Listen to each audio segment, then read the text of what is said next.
공부하신다고 수고 많으셨습니다. 졸업하신 분들 진심으로 다시 한번 축하드립니다. 우리 얘기를 들어보니까 우리 강명자 어르신 같은 경우에는 이렇게 연세가 손이 달달달 떨리셔서 새벽에 일어나서 손이 안 떨리면 그때 가셔가지고 이렇게 바이블키를 공부하셨다라고는 그런 얘기를 들으면서 굉장히 도전도 되기도 하고, 또 출장 갔다가 또 돌아오시면 또 책상에 앉아서 또 바이블키 하시는 우리 집사님 이야기 들으면서 많은 도전이 되었습니다. 특별히 오피스를 보시는 우리 강모 우리 현정 권사님은 저를 볼 때마다 목사님 숙제하셨지에 막 이렇게 물어보시는데, 저희는 강의 준비하고 숙제 검사한다고 저희 교육자들도 굉장히 애를 썼습니다. 특별히 숙제 검사는 저희 교육자들 사모님들이 많이 도와주신 걸로 알고 있는데, 저는 저 혼자 다 숙제 검사했습니다. 이유는 알겠지만 제 아내가 저를 도와줄 수 없어서 제가 다 해야만 했었습니다. 제가 한 번만 기도하고 하나님의 말씀 같이 나누도록 하겠습니다. 하나님, 또 1년 반 동안 수고하고 애쓰고 주의 말씀과 씨름한 하나님 백성들에게 말씀의 은혜를 허락하여 주시고, 아직까지 바이블키 하지 않은 분들에게도 이 시간을 통하여서 도전되는 말씀으로 바이블키에 또 참석하여 또 하나님 말씀으로 믿음이 세워져가는 은혜의 시간 될 수 있도록 선하게 인도하여 주시옵소서. 부족한 곳은 감추시고 온전히 주의 말씀만 온전히 드러나게 하여 주시옵소서. 예수님 이름으로 기도하였습니다. 아멘. 저희가 성경을 읽어보면 하나님께서 이스라엘 백성들을 위해 이렇게 물을 가르신 사건이 2번 정도 기록되어 있습니다. 한 번은 출애굽기 14장에 기록되어 있는 홍해 바다 앞에서의 사건입니다. 앞에는 홍해 바다가 가로막고 있고 뒤에서는 이집트의 특별 부대가 따라올 때에 하나님께서 특별한 방법으로 홍해 바다를 가르시고 이스라엘 백성들이 안전하게 지나가도록 하셨습니다. 또한 다른 한 번은 여호수아서 3장에 나오는 요단강을 가르신 사건입니다. 마침내 약속의 땅을 눈앞에 두고 그 땅을 건너가야 할 때에 홍수로 범람해서 건널 수 없었던 그때 하나님께서 다시 한번 이스라엘 백성들을 위해서 그 물을 가르시고 그것을 안전하게 지나가도록 하셨습니다. 2번 모두 이스라엘 백성들이 물을 건너갔다라는 공통점이 있습니다. 또한 특별히 하나님께서 특별하게 이 물을 가르셨다라는 공통점이 있습니다. 그런데 이 두 사건은 매우 흡사하지만 굉장히 다른 점이 하나 있습니다. 무엇입니까? 홍해 바다 앞에서는 하나님이 다 하셨습니다. 밤사이 동풍을 몰아서 바다를 가르시고 마른 땅을 지나가게 하셨습니다. 여기에서 우리는 하나님의 성품을 발견하게 됩니다. 연약한 자들, 노약자들이 질퍽거리는 땅에 빠져서 힘들지 아니하도록 마른 땅을 건너게 하신 하나님의 세심한 배려를 발견하게 됩니다. 바다를 가르시고 뒤에는 추격해오는 애굽 군사들이 쫓아오지 못하도록 구름 기둥으로 그들을 어지럽히셨습니다. 앞뒤가 가로막힌 홍해바다 앞에서 죽겠다 원망하고 불평하고 불안에 떠는 이 믿음 없는 자들의 모습을 보시면서도 하나님은 그들을 안전한 길로 인도하셨습니다. 그런데 이 요단강 앞에서는 조금 다릅니다. 범람하여 넘치는 요단강을 가르시고 이스라엘 백성들에게 건너가라 이렇게 말씀하신 것이 아니라 그들에게 한 가지를 요구하십니다. 무엇입니까? 너희가 먼저 믿음의 발걸음을 한 걸음 내디더라 하고 말씀하십니다. 여호수아서 3장 13절 말씀입니다. 온 땅의 주인이신 여호와의 언약궤를 메고 가는 제사장들의 발이 물속에 닿으면 강물의 흐름이 그치고 물이 흐르지 않게 될 것이요 마치 두 개 가로막힌 것처럼 물이 멈춰 쌓이게 될 것이요. 백성들을 대표하는 제사장들의 물속에 발을 담글 때에 그때 물이 멈춰서게 될 것이다 라고 말씀합니다. 저희는 여기에서 하나님께서 의도하시는 바가 무엇인지를 잘 살펴보아야 합니다. 홍해바다 앞에서는 하나님께서 모든 것을 다 해주시고 건너가게 하셨는데 이 요단강 앞에서는 그렇게 하지 않으셨다라는 것입니다. 홍해바다를 가르시는 것은 쉬웠는데 요단강을 가르시는 것은 어려웠기 때문에 하나님께서 이 요단강을 가르지 않으셨던 것일까요? 그러지 않습니다. 백성들을 대표하는 제사장들이 먼저 흐르는 강에 발을 담그도록 하셨습니다. 이것이 무엇을 의미합니까? 하나님께서 하나님의 백성들에게 믿음의 성장을 요구하고 계신다라는 것입니다. 출애굽할 때는 아직 언약 백성으로서의 모습이 갖춰지지 않았을 때는 하나님이 다 해주셨지만 광야의 40년의 시간을 지나면서 하나님의 도우심과 하나님의 인도하심과 공급하심을 경험한 이 광야의 2세대 백성들에게는 한층 성장한 믿음을 요구하고 계셨다라는 것입니다. 제가 17년 전 뉴질랜드에 처음 도착했을 때에 영어 공부가 하고 싶어서 공부할 돈이 없어서 이 정식 영어 학원에 등록을 하지 못하고 이 동네에 있는 커뮤니티에서 영어 공부를 좀 한 적이 있습니다. 갔더니 선생님들 막 문신하셨고 막 그 피어싱 하셨고 가니까 욕부터 가르쳐 주시는 그 선생님들에게서 이 영어를 배우는데 선생님들 수준도 너무 낮고 또 티칭 스킬도 너무 맞지 않아서 공부를 하고 싶지 않았지만 공부할 때가 마땅히 없어서 그곳에 몇 달간 공부를 한 적이 있습니다. 이제 그때 알게 되었던 아주머니들과 이제 이렇게 식사하시면서 이렇게 물어봅니다. 아주머니 뉴질랜드 오신 지 몇 년이나 되셨어요? 물어보면 다들 한결같이 뉴질랜드에 온 지 1년 됐다. 길게는 한 3년쯤 되셨다라고 대답하셨습니다. 그래 조금 친해지고 나니 그제서야 솔직하게 말씀하기 시작하셨습니다. 나 사실은 뉴질랜드에 산 지 10년 됐어. 8년쯤 됐어. 아니 왜 저한테는 근데 뉴질랜드 오신 지 1년밖에 안 됐다고 말씀하셨어요? 이렇게 반문하면 말끝을 흐리시면서 다음과 같이 말씀하십니다. 영어가 뉴질랜드에 사신 지 오래됐지만 영어를 잘 못하는 것이 부끄러워서 뉴질랜드에 온 지 1년밖에 되지 않았다라고 말씀하신 것입니다. 저는 영문과 출신입니다. 우리 김진영 목사님도 저와 같은 영문과 출신입니다.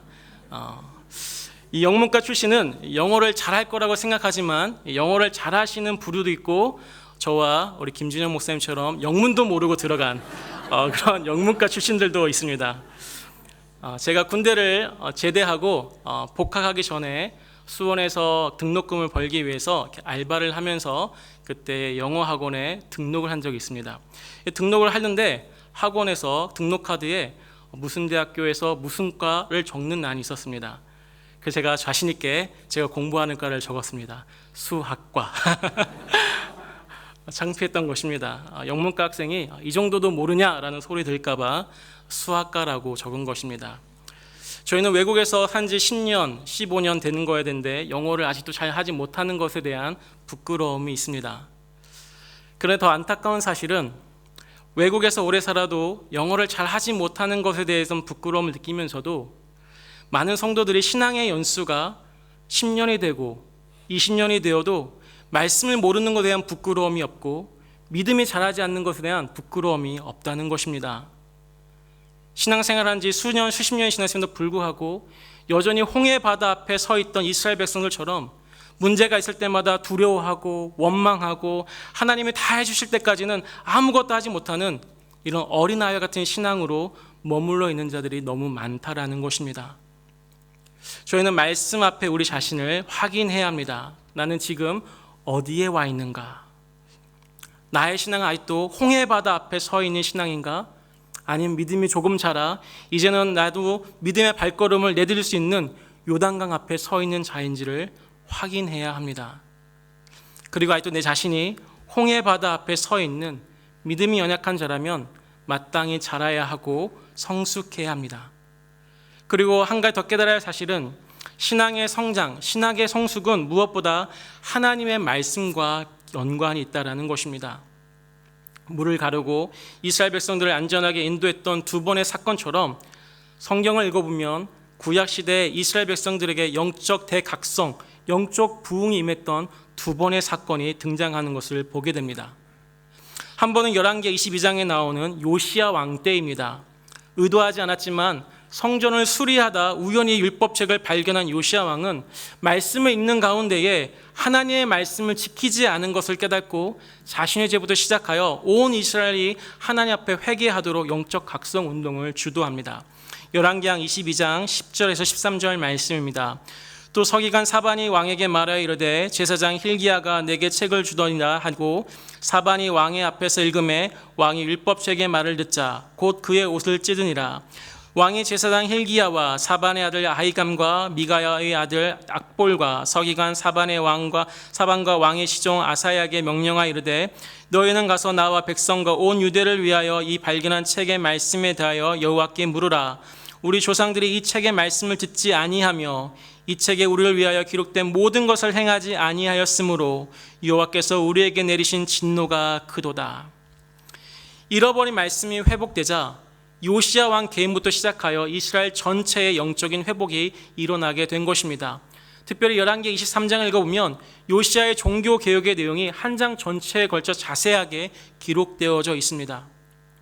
암세포처럼 여기저기 퍼져 있던 우상들을 제거하고 산당을 헐어버리고 창기를 내쫓아버리고 한 번도 지켜지지 않았던 유월절의 절기가 지켜지게 됩니다. 잃어버린 말씀이 회복되자 영적인 회복이 일어나게 된 것입니다. 성경에 기록된 두 번째 영적 각성은 바로 우리가 읽었던 본문 에스라엘 통한 말씀 사경회로부터 시작됩니다.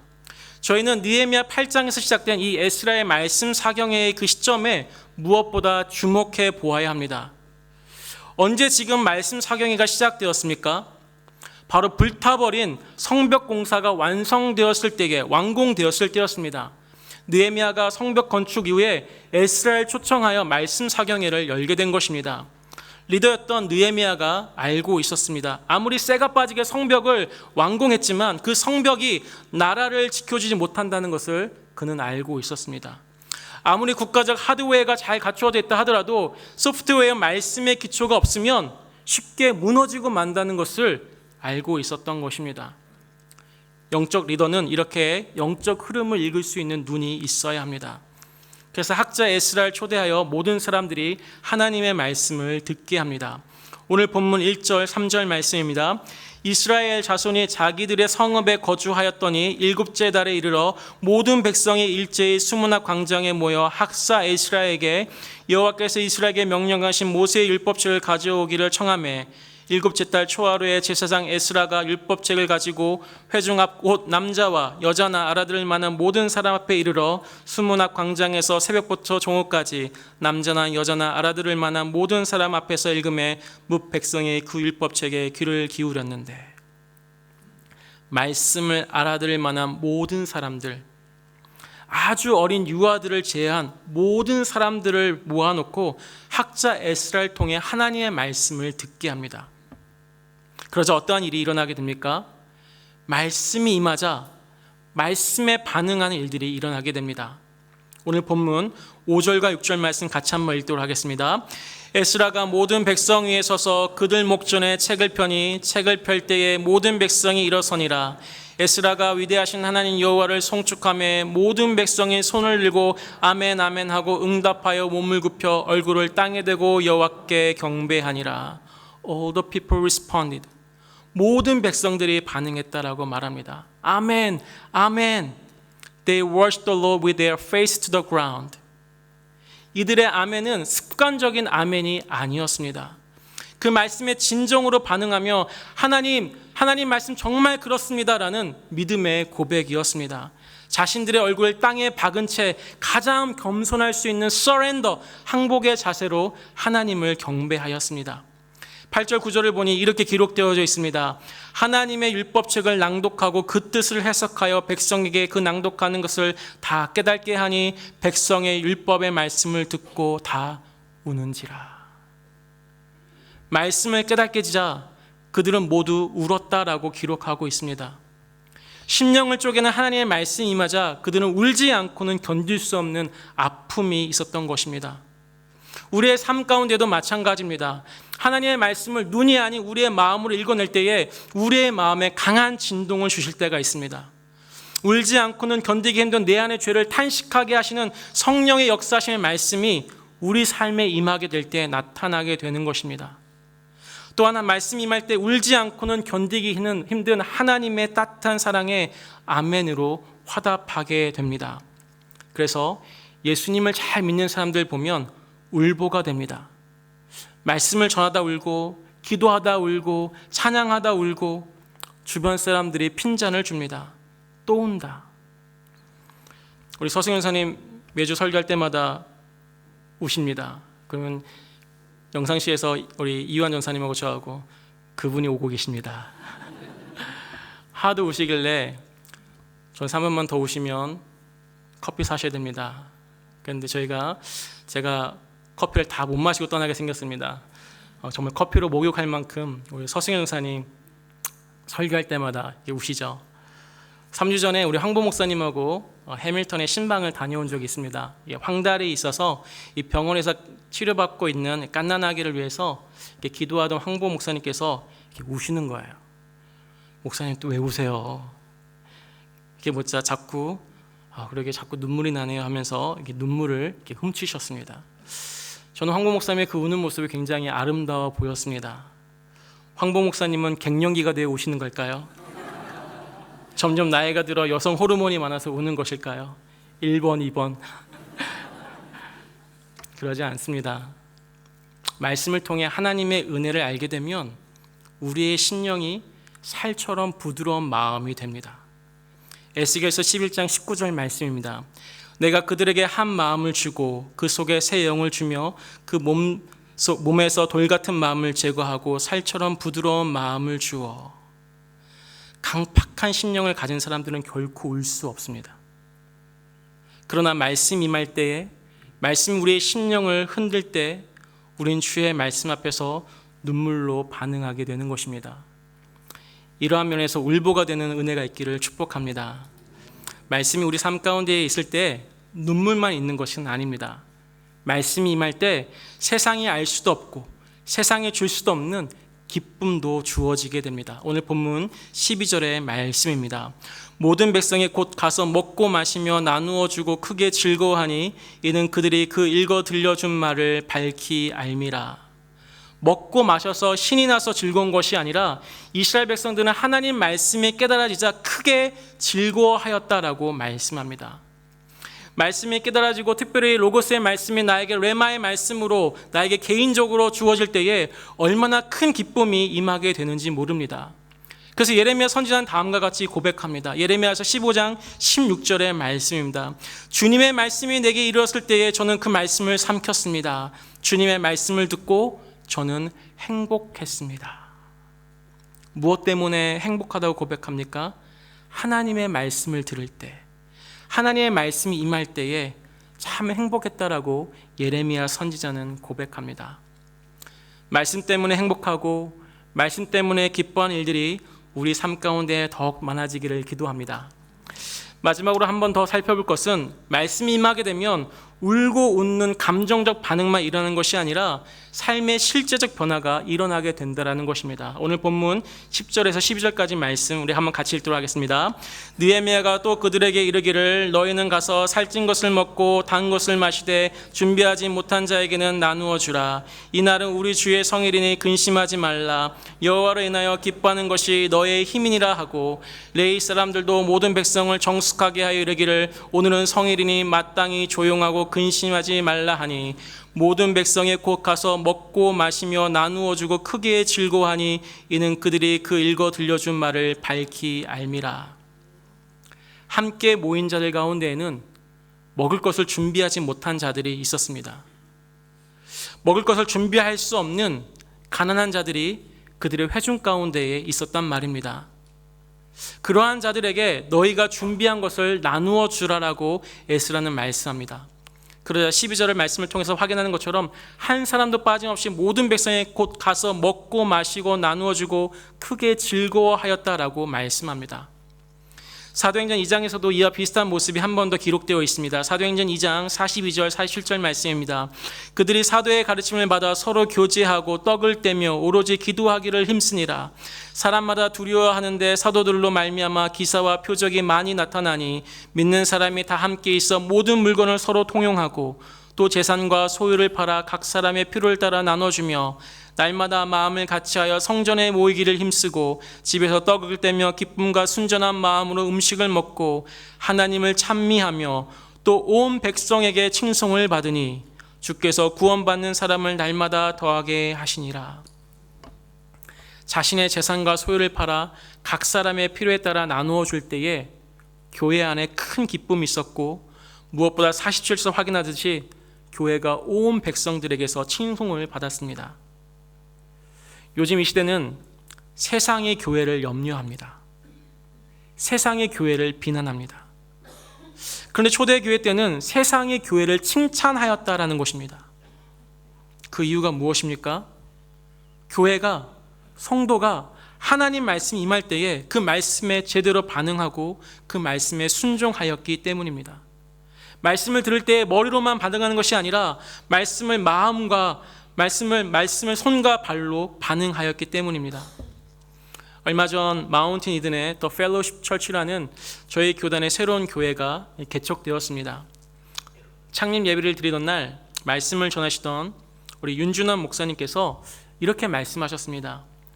세상에서 빈부의 격차가 가장 적어야 할 하나님의 교회 안에 너무나 큰 빈부의 격차가 있는 것이 가슴 아프다라고 말씀하셨습니다.